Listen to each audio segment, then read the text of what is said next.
We were approved for 5,700 fans. The Broncos are back at Empower Field, and so are the fans. What Broncos country can expect during a socially distanced game. I am truly humbled by the prospect of serving on the Supreme Court. A Supreme Court nominee, Amy Coney Barrett, picked to fill the vacancy on the court. Now the battle brewing with Democrats over her confirmation. It is nothing short of outrageous that they want to approve her in fewer than 30 days. There's a lot of smoke, a lot of wind. It was really challenging. And wildfire concerns continue. Firefighters working through the night to save buildings threatened by the Cameron Peak fire. Fortunately, some cooler weather is in store for this Sunday. Get ready for temperatures nearly 20 to 30 degrees cooler than what we saw yesterday. Good morning, I'm Katie LaSalle, and welcome to Denver7 News. And good morning, I'm Eric Lufer. Thanks for joining us. Katie, that cool down absolutely helpful when it comes to these persistent fires. Absolutely. Yesterday we saw extreme fire danger over a good portion of the state. Today still dealing with some smoky, hazy conditions. Air quality not quite as poor. Mostly cloudy skies. It's all due to a cold front that rolled through overnight. That'll really take a hit for our temperatures later on this afternoon. Right now it's 50 degrees out at DIA. Winds strong, sustained from the north-northeast over the plains at 24 miles per hour. It will be very breezy once again this afternoon. Temperatures outside currently in the upper 40s. Golden, Evergreen, Broomfield and Thornton and Arvada all around 50 degrees. You can see those winds really increasing up near Greeley and Fort Morgan. That's dragging in some of that wildfire smoke up against the foothills here for the Front Range and Plains. But those high temperatures, whoa, it is going to be so much cooler, only in the 50s for our Broncos Day.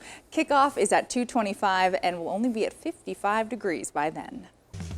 That breeze will make it feel even cooler. All right, the Broncos are back at Empower Field at Mile High today when they host the Tampa Bay Buccaneers. The Broncos are still looking for their first win of the season, and today they'll have fans there to cheer them on, but the game day experience will look different. Denver7's Nicole Brady joins us from the newsroom with what fans can expect if they were able to get tickets in the first place, Nicole. Yeah, tickets were hard to come by. Even season ticket holders had to be entered into a lottery. Only 5,700 fans total will be allowed into the stadium today, and they'll notice changes everywhere, and I mean everywhere, even the bathrooms. Taped off urinals to encourage social distancing. There will also be floor signs throughout the stadium reminding people to stand apart. Some of the bigger restrictions you'll notice: no tailgating is allowed. Fans are being told to go directly from the parking lot to the gate. Masks are required and can only be taken off when actively eating or drinking. The tickets are digital, but ticket checkers will still be wearing gloves and they'll have hand sanitizer. No cash will be accepted, so bring your credit card. It's going to be a very different fan experience today, but how about the experience for the players? Radio host Zach By told us that even a few fans in the stadium could give the Broncos an edge.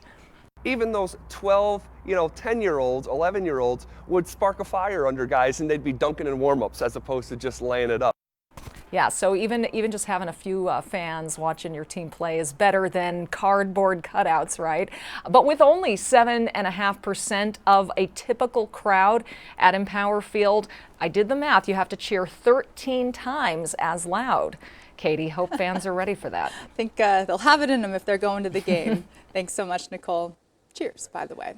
And for people going to the game, RTD will have longer train cars to the C, E, and W lines to accommodate some extra passengers. Capacity is limited, though, to 30 people per car to maintain social distancing.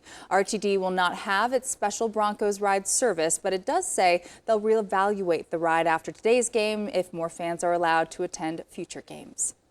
And don't forget, you can watch the Broncos right here on Denver7 this Thursday night when they travel to New York to take on the Jets. Kickoff will be just after 6 p.m.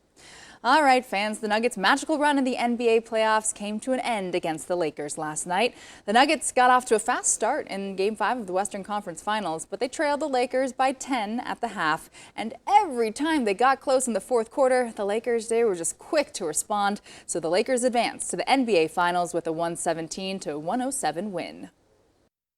She is a woman of unparalleled achievement, towering intellect, sterling credentials, and unyielding loyalty to the Constitution. President Donald Trump nominated Amy Coney Barrett to the Supreme Court.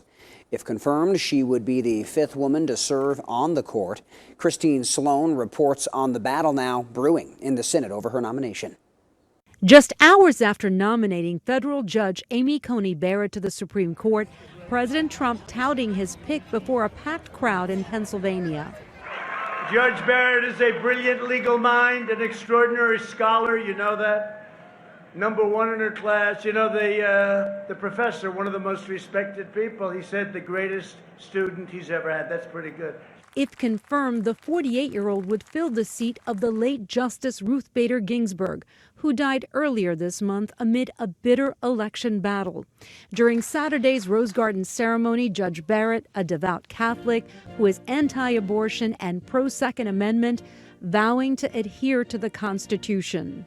Judges are not policymakers, and they must be resolute in setting aside any policy views they might hold. A former law clerk to Justice Antonin Scalia, she's the president's third pick to the nation's highest court.